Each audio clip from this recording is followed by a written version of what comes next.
بسم اللہ الرحمن الرحیم۔ السلام علیکم ورحمۃ اللہ وبرکاتہ۔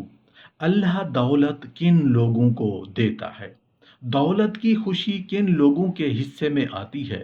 محترم ناظرین، متعدد روایات میں آتا ہے جس کا مفہوم کچھ اس طرح ہے کہ ہر صبح خوشیاں اللہ تعالیٰ کے سامنے ہاتھ باندھ کر روزانہ کھڑی ہو جاتی ہیں کہ اے اللہ، ہمارے لیے آج کا کیا فیصلہ ہے؟ آج کے دن کے لیے ہمارے لیے کیا حکم ہے؟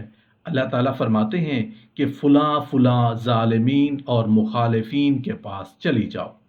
جو اللہ کے نافرمان لوگ ہوتے ہیں، جو اللہ کے ناپسندیدہ لوگ ہوتے ہیں، جو سرکش اور باغی لوگ ہوتے ہیں، خوشیوں کو ان کے ہاں بھیج دیے جانے کا حکم ہوتا ہے۔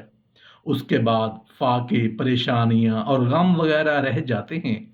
اللہ تعالیٰ فرماتے ہیں اچھا تم میرے پیاروں کے پاس چلے جاؤ۔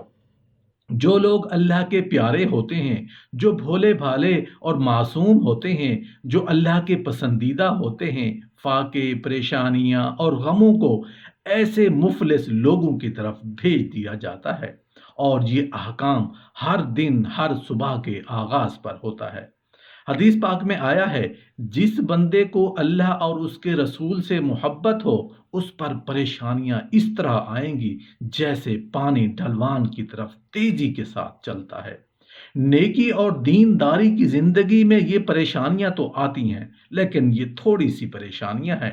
حضرت معاویہ رضی اللہ عنہ کی مرویات سے ہے کہ اللہ جل شانہ جس کی بہتری کا ارادہ کرتا ہے، اس کو دین کی سمجھ عطا کر دیتا ہے، اس کو دین کی فقاہت نصیب کر دیتا ہے۔ دولت کا کثرت سے مل جانا یا نہ ملنا یہ کوئی بات نہیں۔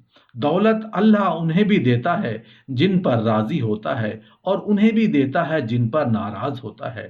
قارون کو دولت دی، فرعون کو دولت دی، بادشاہت بھی دی، حامان ہے، شداد ہے، شدید ہے، کتنے کتنے دولت مند اور تخت و تاج کے مالک گزرے۔ اللہ ان پر راضی نہیں تھا، لیکن ان کو بھی دولت دی جن پر راضی تھا۔ حضرت عثمان غنی کو دولت عطا کی۔ حضرت عبد الرحمن ابن عوف رضی اللہ عنہ کو صحابہ میں سب سے زیادہ دولت مند حضرت عبد الرحمن ابن عوف تھے، ان کو بھی دولت عطا کی۔ اور بھی لوگوں کو، حضرت سلیمان کو پیغمبری بھی دی، دولت بھی دی، بادشاہت بھی دی۔ تو دولت وہ اسے بھی دیتا ہے جس پر راضی ہوتا ہے، اور دولت اسے بھی دیتا ہے جس سے راضی نہیں بھی ہوتا۔ لیکن فقاہت فی الدین، دین کی سمجھ صرف اسے دیتا ہے جس پہ راضی ہوتا ہے۔ تو جس کو دین کا فہم دے دیا گیا، دین کی سمجھ دے دی گئی، اللہ تعالیٰ اس پر راضی ہے۔ جس کی بھلائی چاہتا ہے، جس کی بہتری چاہتا ہے، اس کو اللہ تعالیٰ دولت دین سے دے دیتا ہے اور دین کی سمجھ عطا کر دیتا ہے۔ حضور علیہ الصلوۃ والسلام کا ایک فرمان سن لیجئے، جو ایسے راستے پہ چلا جس میں وہ علم کی تلاش کرتا تھا، تو جو علم طلب کرنے کے لیے کسی راہ کا مسافر ہوا تو وہ جنت کے راستے پہ چلا۔ جتنے قدم اٹھاتا ہے وہ جنت کی طرف قریب ہوتا چلا جاتا ہے۔ تو راہ علم کے سفر میں اللہ نے اتنی برکتیں رکھی ہیں۔ حضرت سلیمان علیہ السلام کو اللہ نے اختیار دیا، یا دولت لے لو، یا بادشاہت لے لو، پھر علم لے لو۔ ان نے تین چیزوں میں سے اللہ نے ان کو ایک چیز اختیار کرنے کا اختیار دیا، یا دولت لے لو، یا بادشاہت لے لو، یا علم لے لو۔ انہوں نے کہا مالک مجھے علم دے دے۔ کہا اچھا، تو نے علم کو اختیار کیا، دولت اور بادشاہت اس کے صدقے میں دے دی گئی۔ سبحان اللہ۔ ایک زمانے میں ایک ملک نے دوسرے ملک پہ قبضہ کر لیا، تو بادشاہ وقت تھا، اس کو گرفتار کر لیا۔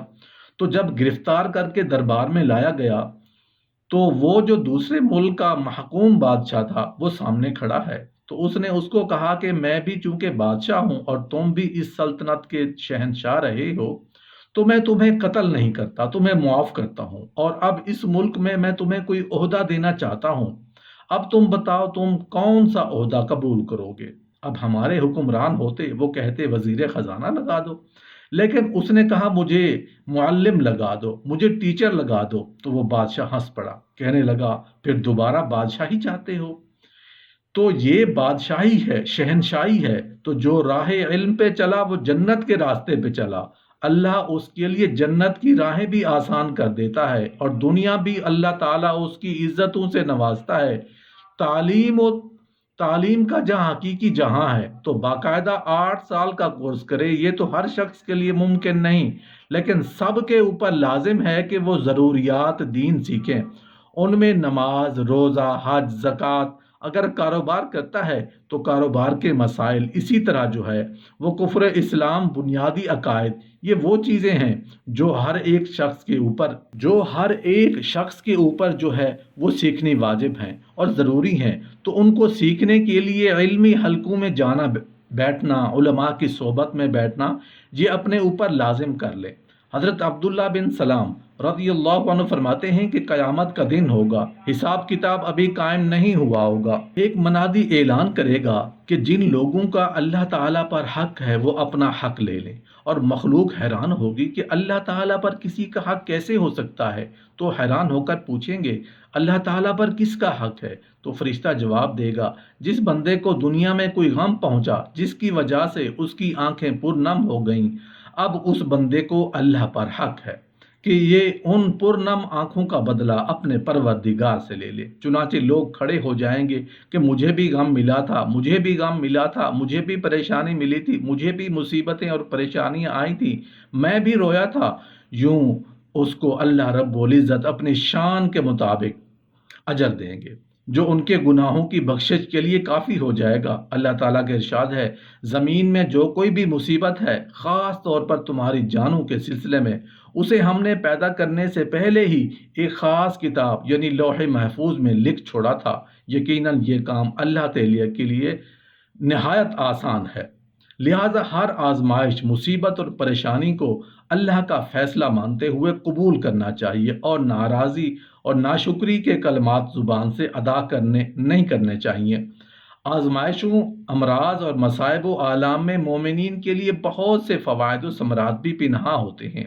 بندہ مومن کے ایمان کا یہ لازمی جزم ہے کہ وہ اس بات پر یقین کامل رکھے کہ وہ ہر چیز جو اللہ تعالیٰ نے اس کے لیے منتخب کی ہے، خواہ وہ خوشی ہو یا غم، بھلائی ہو یا برائی، تنگ دستی ہو یا فراخی، خوشحالی ہو یا تنگ حالی، سب اس کے فائدے کے لیے ہیں۔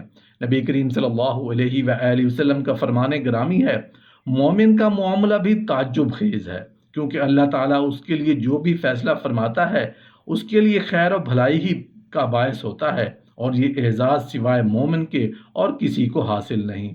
اللہ تعالیٰ فرماتا ہے، ممکن ہے کہ تم کسی چیز کو ناپسند کرو اور در حقیقت وہ تمہارے لیے بہتر ہو، اور یہ بھی ممکن ہے کہ تم کسی چیز کو پسند کرو حالانکہ وہ تمہارے لیے بری ہو۔ حقیقی علم اللہ ہی کو ہے، تم محض بے خبر ہو۔ ہر انسان میں مصائب و مشکلات کو جھیلنے کی استطاعت موجود ہے، لہٰذا کسی بھی مرض، دکھ، تکلیف، پریشانی یا مصیبت میں بے صبری کا مظاہرہ کرنا، رونا دھونا قطعاً حرام ہے۔ البتہ فطری محبت کی بنا پر جو غم کا اظہار ہوتا ہے وہ ممنوع نہیں، اور نہ ہی اللہ تعالیٰ ایسے امور پر مواخذہ فرماتا ہے جو انسان کے اختیار اور بس میں نہ ہوں۔